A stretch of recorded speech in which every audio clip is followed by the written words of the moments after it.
What's up, YouTube, man? We're back to another video. It's your boy DJ. We here with another reaction video, and today we reacted to mother shot after learning her kids terrifying news.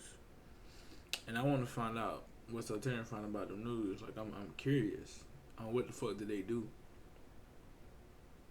So we're gonna watch this shit, and we're gonna see how it is, man. Hopefully it's interesting. Hopefully it ain't boring or lame, whatever, because it's 39 minutes long and I ain't trying to be watching no 39-minute video and that shit lame. People won't be mad, be pissed. But without further ado, we can get straight into it, man. Make sure y'all like, comment, subscribe. Let me know what y'all want to see next. And let's watch this video, man.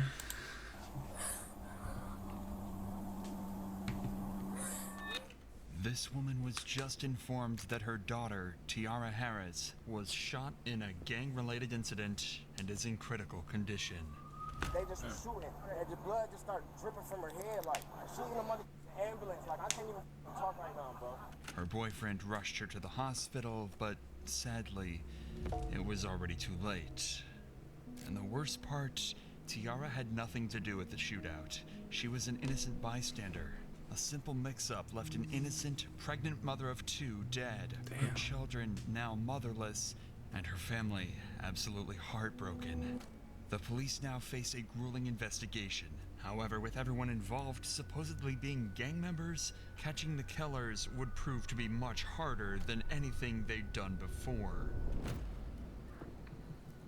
We've been in touch with Yolanda, the mother featured in this video, and are proud to share that half of the video's profits will be donated to the Akron-based charity First Glance Student Center. At 7:29 p.m. on April 14th, Akron Police Department would receive multiple calls reporting dozens of gunshots being fired out of 1492 Rockaway Street. Witnesses would describe what seemed like a gang-related shooting with multiple cars speeding away from the scene, one being a silver four-door Chevy. Police managed to quickly track down the Chevy, following it as the driver sped across back roads in Akron. However, the Chevy wasn't actually running from the cops. It instead would pull over somewhere that concerned the cops even more: the hospital.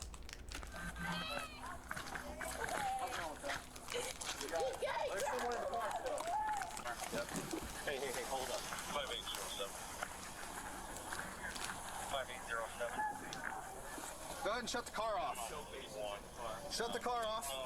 Shut the car off. Here, go ahead and put your hands on top of your head, all right? Nope. Hands on top of your head. Step up. Step up. Well, do we have someone checking High Street?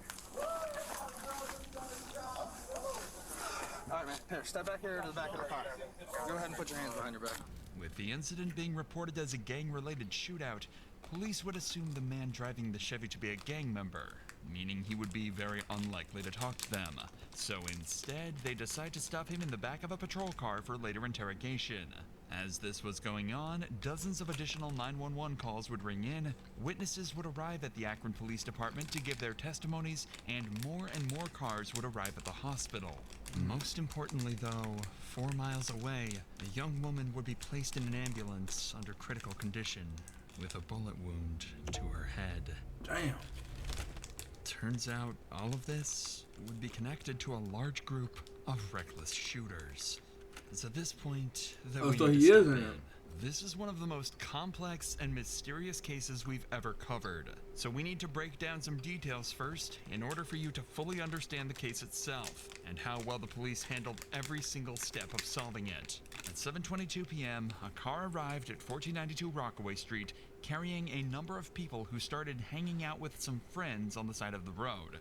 This group included Javier Small, Lanier Worthy, and Jonte Smith. Everything seemed fine until 7:29 p.m., a black vehicle reversed into the street carrying Tiara Harris and her boyfriend George. Her boyfriend recognized some of the people on the sidewalk and wanted to back up and say hi to them.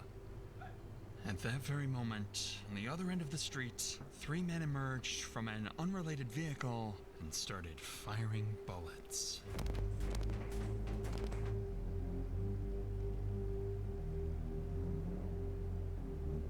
These men were Zaire Saunders, 17-year-old Antonio Whitaker, and Darion Rackley, all affiliated with the gang BBM. a notoriously violent gang active in Akron at the time.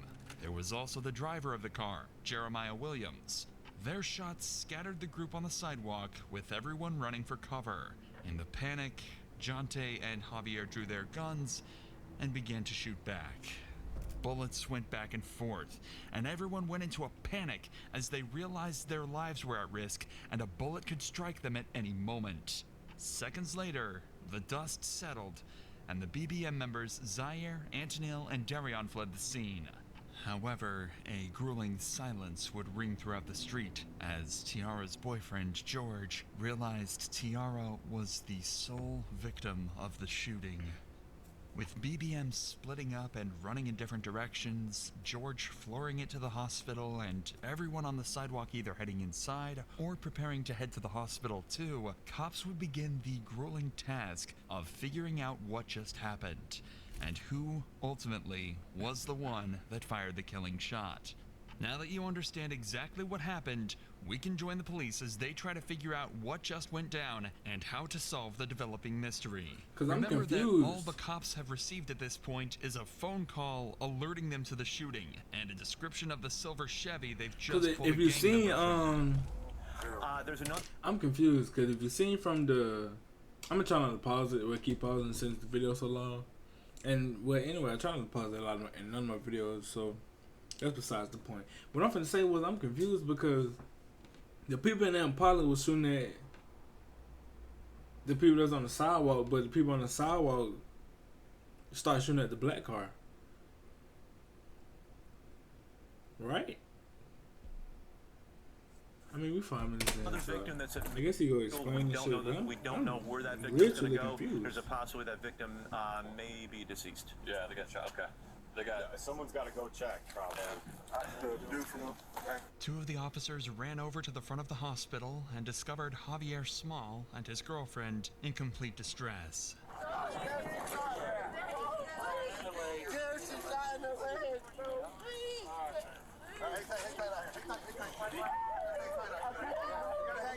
He can't go with you in that room. Because she's got to go to get checked out. Hang tight.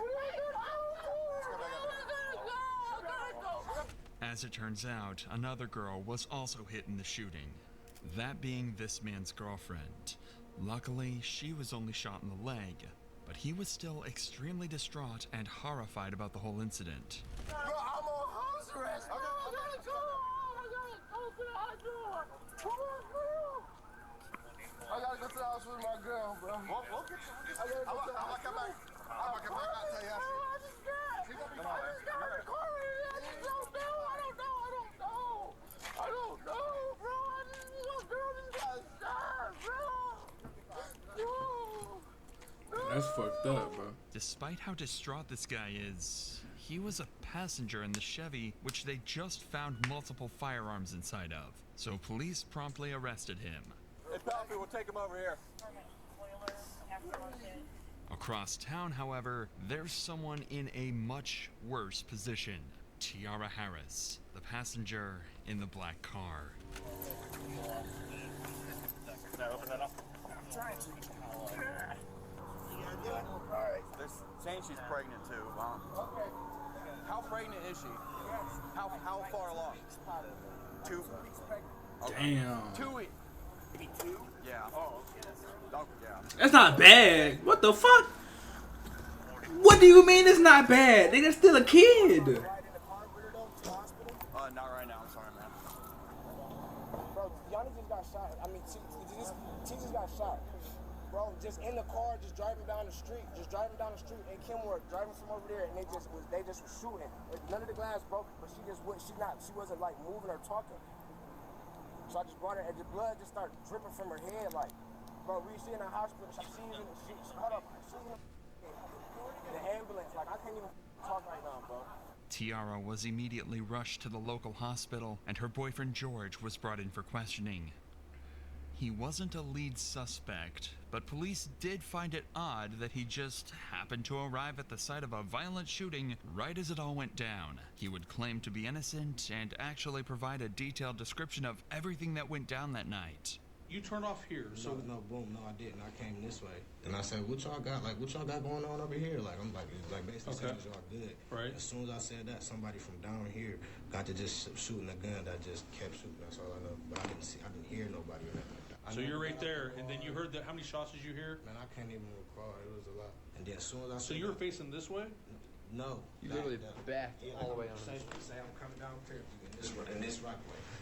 This would be Rockaway. Okay. Now I backed up. Oh, so you backed, so the back of your car was facing that way. And I'm like, is y'all? I'm like, what y'all got going on? Like, I look out just like that. Like out the window? Like, as soon as I even it should have been me. Like, you feel me? Because I'm the one that looked straight out the window. Like, are y'all all right? Y'all good? Type stuff. The cops asked him why he was even there in the first place, to which he just said he knew a couple of people on the street and that he had absolutely no involvement in the shooting. He's claiming that when he peeked out the window, his friends mistook him for the shooter and began to fire bullet after bullet directly at his vehicle. According to him, it wasn't an accident, but a misunderstanding, making the whole situation even more tragic. With George's statement, they were a little clearer on the whole situation. But they'd made no progress into actually solving the case or tracking down the real perpetrators. That was until they returned to the scene and spoke to a number of witnesses who had watched the entire event take place. It was two African Americans. Where were they running? Young kids. They come from back there across this backyard next door and out the driveway. They hopped the fence. He had a face mask on and had a 9mm.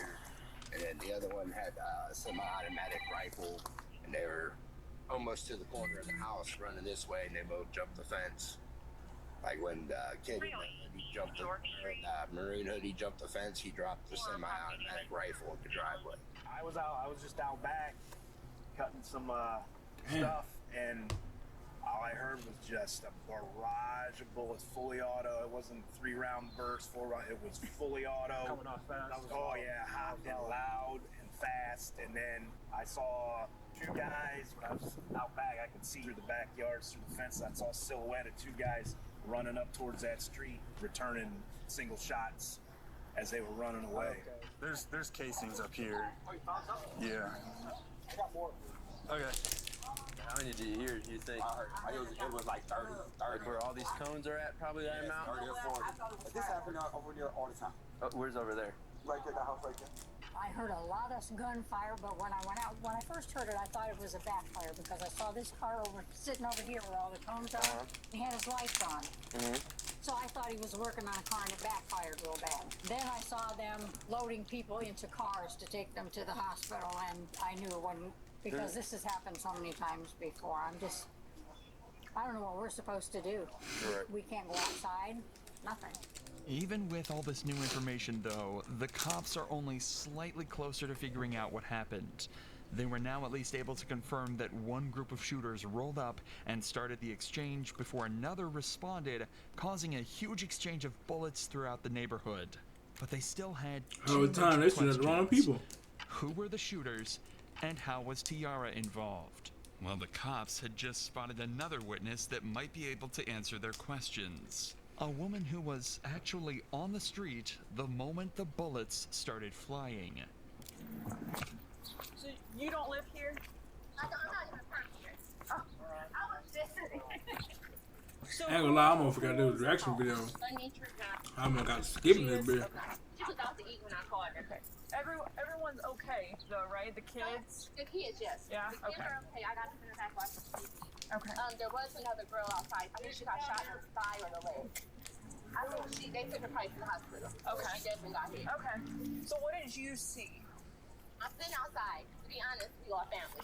So we're all outside prayer wrestling, like act like we hitting each other and stuff. Next thing I know, I just heard these gunshots. I'm like, all right, was that a BB gun? Come through shooting. Yeah. And it was like pow, pow, pow. It came through again. So I'm running up, I didn't even know where the gunshots came from. I'm running up, trying to grab the kids. They came through twice. Okay. Did the house get hit at all? I mean, I don't even know. Is that a bulldog right here? I don't know. I was really just trying to grab the kids. And you said it, so what? They got out of a car? They didn't even get out of the car. Or they just started. They were hanging out. They was hanging out shooting. Did you see how many by chance? Three. Three of them. Okay. Now it's starting to sound a lot more like a drive-by shooting.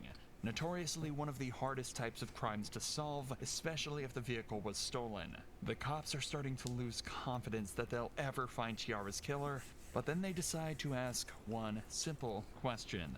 Ma'am, do those cameras work? I believe so. Okay. She's on her way home. Oh, she is? Okay, perfect. There were CCTV cameras on the property, and as soon as the homeowner got back, they'd have access to the footage. So in just a few hours, the cops were able to put together just enough footage to understand exactly what happened. Remember, we already know all of this, but for the police, this was huge. Now they had a detailed timeline of the entire incident, including at what time it went down, how many people were involved, and which vehicles the suspects used. This would be very useful in the coming interrogations in terms of verifying their suspects' claims and pressuring them to confess. Police finally had a solid piece of evidence, and right as their case had started to build some substance, their biggest lead yet would step out right in front of them. I have video of them playing the girl that got shot. I can put it on the SD. And that's not the same one that was She'll send her a link and she just upload it from there. Right after they took off. Not only had they seen the entire thing go down, but as soon as they heard gunshots, they started recording. They managed to get this clear footage of a man getting into the same vehicle spotted at the shooting just minutes earlier. Now all they needed to do was track down the car using the visible license plate, and they'd have their first lead suspect. But with that said, these kids were no strangers to running from the police, and the officers would begin the hunt to find these evil teens. While all of this was going on, police had another, perhaps more nerve-wracking situation to handle. Tiara had passed away, and her family had no idea. There's currently not letting too many people in the hospital. Let's step over here and see where all these cruises are. My car, okay? I'm Where's right your car here. at? I'm right here because I This one didn't know. or this what one? Right here. Sorry, which one? Okay. What's your daughter's name? You're here for your daughter? Tiara Harris. Tiara Harris. Say, have you stand right here next to the sign. We'll have someone go over and talk to you, okay? Take a deep breath. Is she okay? I don't know the names of who they are currently, miss. Just listen to the cop's tone here. He knows just how bad things are looking for Tiara, and he absolutely doesn't want to break that news to her mother yet, especially when he sees just how emotional she's starting to get. Tiara's autopsy showed a single bullet struck her in the head and remains there. While tragic, this information would allow police to identify the exact bullet type and then gun used to shoot Tiara. If they could find the owner of this gun, they would be able to match it to the bullet, and justice could be served for Tiara and her family. Hey, come here! They got a bunch of people showing That's up. my son and my nephew. Okay, well, listen, they can't go in. It's going to be you. Y'all go in the car. Go in the car. They telling us to wait outside. I know. I'm going in. Go in my car. The entire family is in distress, with her mom shaking and doing everything she can to stay strong in front of her kids. It's truly a nightmare situation, and it only got worse from there. At around 8:30 p.m., they were informed that Tiara didn't make it. A bullet to the back of the head had ended her life, sending her family into complete grief and agony. Now police knew that they absolutely had to catch the people that did this to Tiara, or risk letting down her and her entire family. At this point, police had 6 different suspects on the run, all tied to the shooting, and they would eventually manage to track down and get interrogations with all of them. Their start came in the form of a Facebook post by someone named Jeremiah Williams, described as a member of the BBM gang. Apparently, the post consisted of him bragging about being at the shooting and escaping without getting caught. By using his Facebook profile, they'd find his address and pick him up for interrogation. Dumbass. Jeremiah also being a supposed gang member, Dumbass. he too would prove to be extremely difficult to break. However, by using expert methods, police would actually get him to break completely, to the point where he actually started to cry. You want some tissue? Yeah, that's true. How's it going, Jeremiah? Sorry for the wait, man. I'm Detective Smith. This is Detective Davis. Nice to meet you. Alright, and so the reason why we have you sitting here talking to us is I need you to think back to April, this incident that happened on Rockaway. Remember this? This young lady got shot. Remember hearing about that? Mm-hmm.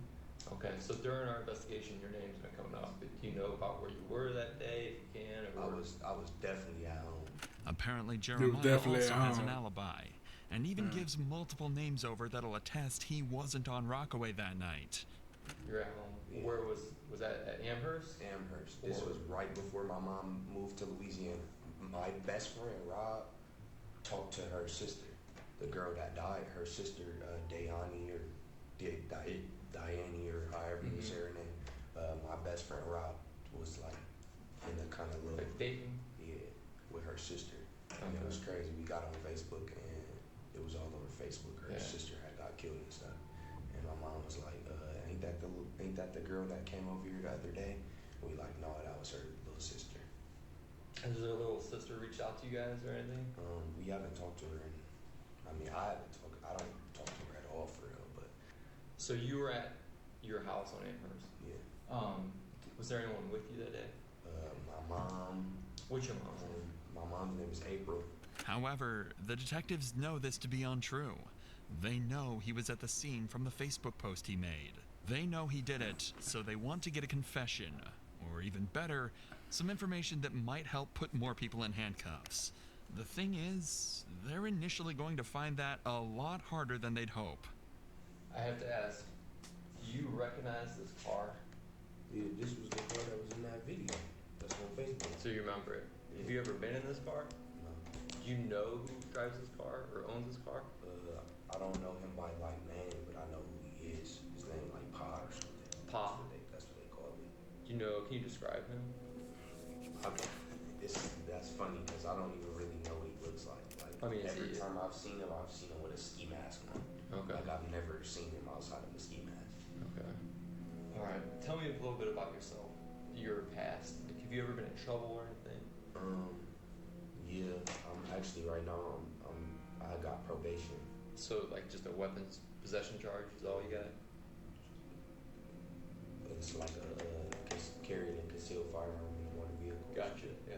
Jeremiah is making a conscious attempt to give as little information over as possible while still trying to seem cooperative. He's smart. He doesn't want to completely close himself off, as that'll make him seem guilty, but he also doesn't want to give up any vital information. The cops ask him who was there, where he was sitting in the car, even questions about the guns, but he refuses to speak, and he's starting to seriously frustrate the cops. But all this talk of courts and investigations doesn't seem to be getting them anywhere at all.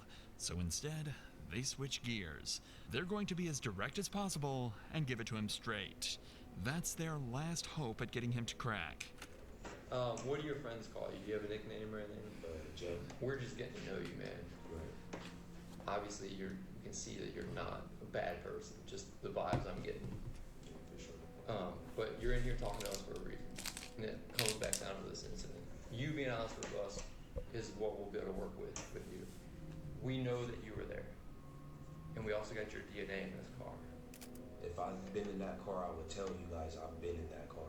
I don't have no reason to lie or no reason to put myself in any trouble. Your role in it is the driver, because we know you're the driver. Really what we're looking for is why. You're already being charged with the incident. You explaining your actions and what really went down is just going to help with your role in this. We know you didn't pull the trigger, but you not being honest with what went down is not going to help you. It's going to, the prosecutor and the judge and jury are going to look at someone who's not remorseful. Drove over there and they started shooting. So they told you to drive. Somebody snitching. She rocking me? Yeah. Who was sitting where in the car? In the front, and Zebo sitting behind me. Oh yeah, he sneak. Oh yeah, he. Whoa, bro. It was a nickname, but cops could eventually tie this back to a man named Zaire Saunders, who would be interrogated later. He's snitching that shit, bro? They'd actually gotten a gangster to tell on one of his partners. But they weren't done yet. They knew he still had more information, and they weren't going to stop putting on the pressure now. I should put some chapstick on my damn lip, putting bad as hell. I know you know Zebo. Pa, you say you just know him by Pa. Do you know his real name? Okay. And the third person, you're saying... His ass snitching, man. What, bro? One thing I ain't gonna lie. One thing I learned about like watching shit like this, bro. Last person by a picture. It's like, bro, if you snitch or not, either Jeremiah way, physically looks defeated. You're fucked. Like, eye contact and like yeah, you might get like a little lesser sentence or whatever, my nigga. But still, either way, bro. The cops, you gotta think like real life. Like, okay, the nigga you snitched on might not be getting out. They ask a few more questions before leaving him alone for a minute. But shit, you don't think he got partners that gonna come in and fix your ass up? Like, what the hell, bro? To see Jeremiah, a once tough and unbreakable gang member, to cry because of what he'd done. What'd you say his first name was what? Darian. Is this him? Do you want some tissue, man? He know he going to jail. He getting a book. That's why you can't do dumb shit like that, man. Like, bro, I just be thinking, like, bro. This is the first time you've seen a gang member cry. You're certainly not alone. Niggas want to be so gangster. Again, in the detective's but shit, when they get in that interrogation room, niggas over with, nigga. We're busy talking to Jeremiah. A breakthrough nigga shedding tears in that hole. The interrogation room. Remember this footage recorded by a civilian witness earlier? Well, after 5 days of investigation, they actually managed to track the car down, enabling them to take in another suspect, Antonil Whitaker. Police would quickly realize that Antonil might be even more important than Jeremiah as a suspect. He's a supposed member of the BBM gang, and believed to be one of the suspects that initiated the shootout. The thing is, he's just 17 years old. Since there's still some information even Jeremiah couldn't give them, they figured they might be able to scare him into giving up everything he knows. And their first idea is an unconventional, but possibly extremely effective method. A call home to mom. Hello, Mom. This is really, really serious now. You need to put yourself wherever you was and get to telling with your part as much as you can, because you can't take the blame for this and this was not you. You shouldn't be sitting there. They know it's your car. You can't get out of it. Wait, bro, you did the drill in your car, bro? What?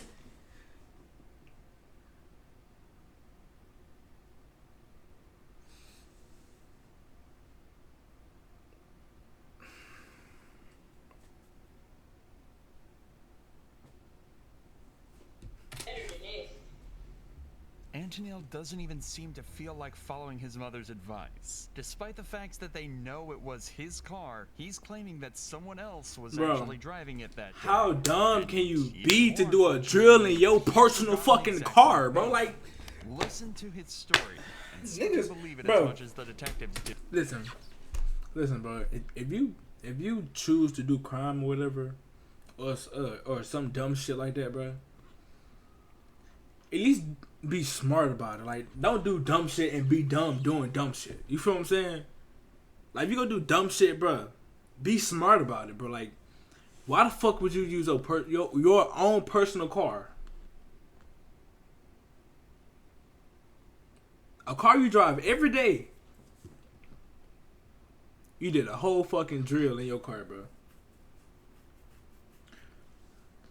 Niggas is retarded nowadays. Like, that's the most dumbest shit you can do in life, my nigga. You ain't. That's how you know you ain't meant for that shit, bro. Like, bro. Gave you the keys back or whatever, and then so you could take your sister. Bro, you could either use a different tag. That makes sense, man. You a jury, you a judge, or just stole somebody else's car. Simple. I'll be honest with you. I mean, hey, bro, people. That shit just pissed me off. Cause what, nigga? Probably be easier for you to tell the truth You see, about an Niggas hour be after the shooting, slow. Antonio was confirmed to have used his car to pick his sister up from an event, meaning it was clear that he was still in possession of it. But that didn't faze Antonio, and despite how many questions police asked him, he refused to give up anything. How this works, you might already know this from TV, but I mean it's kind of accurate. We're going to compare your DNA to the DNA on the shell casings that we collected on scene. Is there any reason your DNA is going to be on there? Because if there is, you've got to explain that. You said, I'm sorry, you said no or I don't know. Who got in the car with you at all these? If you're saying your DNA is not going to be on those shell casings, right? And you're saying you weren't driving, who did you let drive your car? Believe it. But now it looks like it's on you. They're trying to force a confession out of him by telling him that if he'd been in physical contact with any of the evidence tied to the murder, they would find out and he would get sentenced. And they're not lying either. When you touch anything at all, you leave behind skin cells, sweat, small hairs, or even oils that can quickly be traced back to you. Meaning, if Antonio had touched the car, the bullets when loading his gun, or anything else related to the murder, police would find out. However, as of now, detectives haven't had the time to run these tests to confirm if his DNA was present, meaning they couldn't pressure him to a confession, and they'd have to wait until later. So in the meantime, they move their attention to the next suspect. Remember the man Jeremiah gave up to the cops back in his interrogation? That was Zaire Saunders. Once they had his name, they tracked him down and arrested him. And he would prove to be even more helpful than Antonio and Jeremiah combined. Did you know of or hear about that young lady who got killed? Yeah. Did you know her? No. We don't think that she was the one meant to be hurt. And I mean, based on what we're seeing. But unfortunately, she did get obviously hurt. Her family's hurt. Right. You know, when we did that search warrant, we got your phone. Yes. Okay. And we downloaded your phone. And your location is putting you on Rockaway that day. Nope. What happened that day? I shot a pistol. You shot a pistol? Yes. This seems like a breakthrough. He's just admitted to being a part of the shooting, and it seems that all the detectives' work has just paid off. But they're not quite there yet. Of the 3 shooters, 2 did Straight like indeed use that? pistols, but one of them was actually yielding the extremely dangerous automatic rifle that can be seen clear as day in this footage here. Instead of jumping this fence after the shooting, the man with the rifle fled directly down Rockaway Street, and that's the direction Zaire's phone shows him running. The good news is, that clears Zaire of being the man that killed Tiara. After all, she was killed with a very specific pistol round. But that does put him directly in the spotlight of being the man with the most dangerous weapon, and one that is directly lying to the cops right now. And they're not about to let him get away with that. Yeah, video of the incident. You're on camera shooting a rifle. Is it a pistol that holds, 2 rifle rounds? I mean, it ain't just. It is big. Does it have a stock on it? Like something kind of modified type thing? Probably ARP. Yeah, have a stock on it. So describe it. I mean, you know what it is. That single piece of information resulted in Zaire actually getting the highest sentence out of anybody involved in the case. Just the use of such a dangerous firearm actually increased his prison time by somewhere between 10 and 15 years. Damn. But he still doesn't know that yet. He's still under the guise that if he helps the detectives out, he might get a better deal. So not only did he tell them where to find the rifle he used, he also gave up one of the most vital pieces of information the cops had received in the entire case. You said the group BBM. I just know they call it BBM. For real? BBM. Zaire just told the cops the name of the gang that was involved. A huge piece of information that will help them track down every He's last snitching on individual everybody, in this nigga. attack. Now the detectives have just one more final Man, that's why you question gotta watch that'll who you do hopefully shit put with, together bro. the final pieces of the puzzle they're looking for. You've been extremely helpful throughout this whole interview. You helping yourself out too. We gotta ask, whose idea was it? I know for sure it wasn't mine. They just around, so we'll just say yours, my dudes. But you got different dudes, and you got different, like that's how they is. But like, they ain't say it right then and there. They said it on Facebook, like.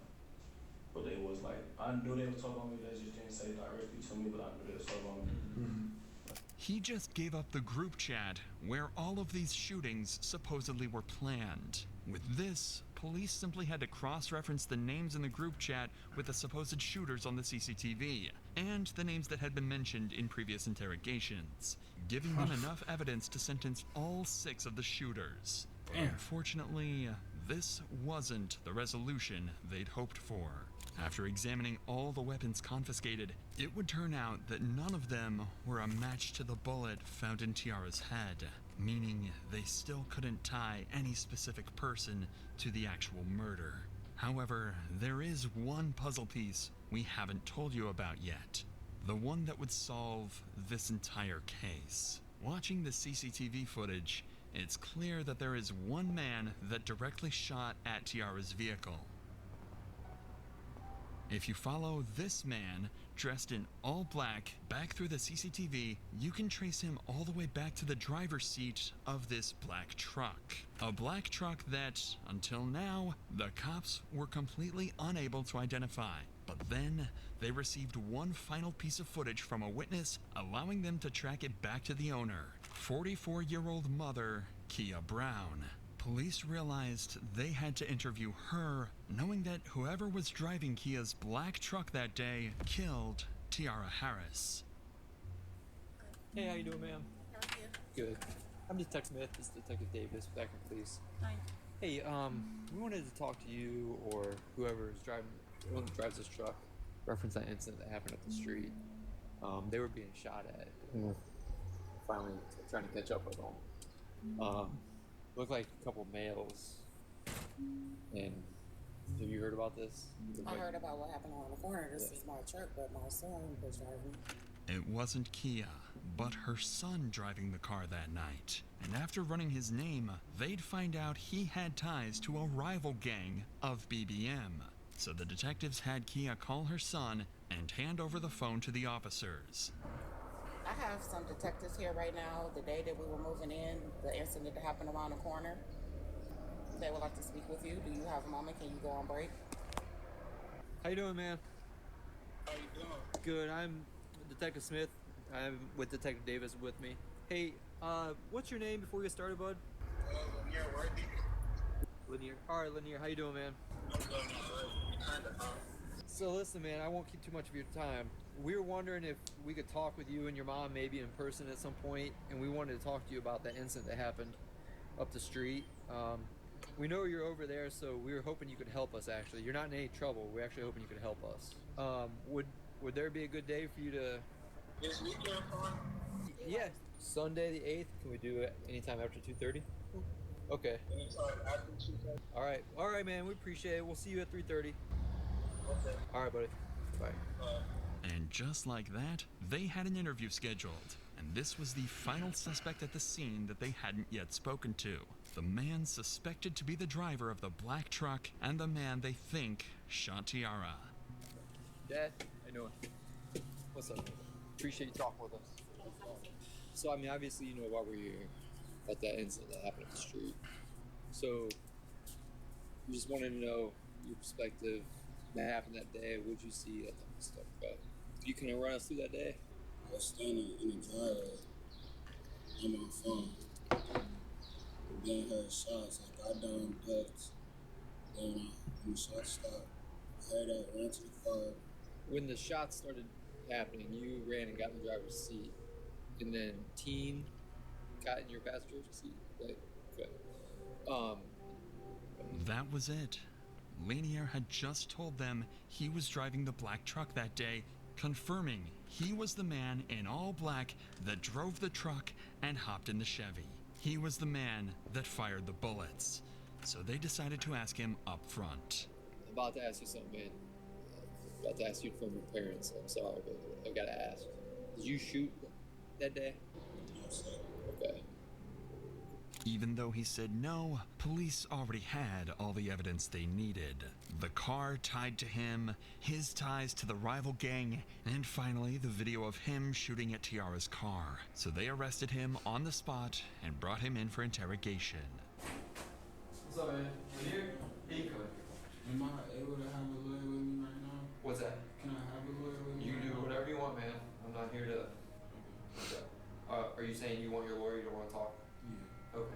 All right. But in the end, this wouldn't matter, as when they arrested and processed him, they managed to confiscate his gun. And after analyzing the forensics of the bullet inside of Tiara and Lenier's gun, it was a match. Damn. Lenier had fired the killing shot.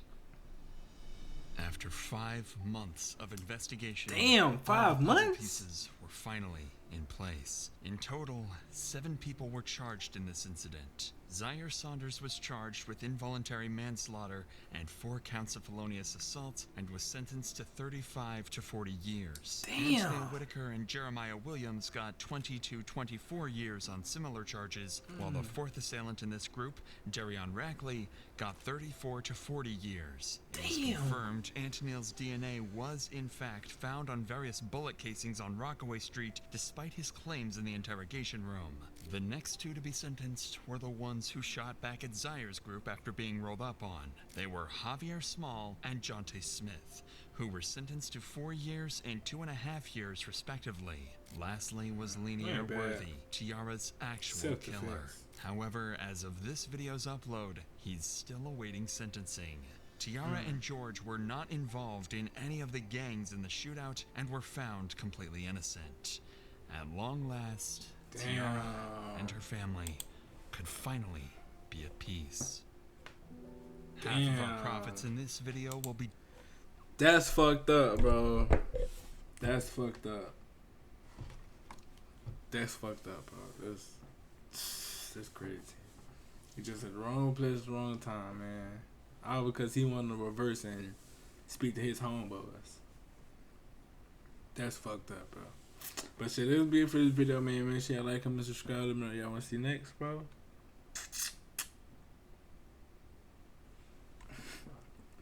And I'll see y'all in the next one. Peace.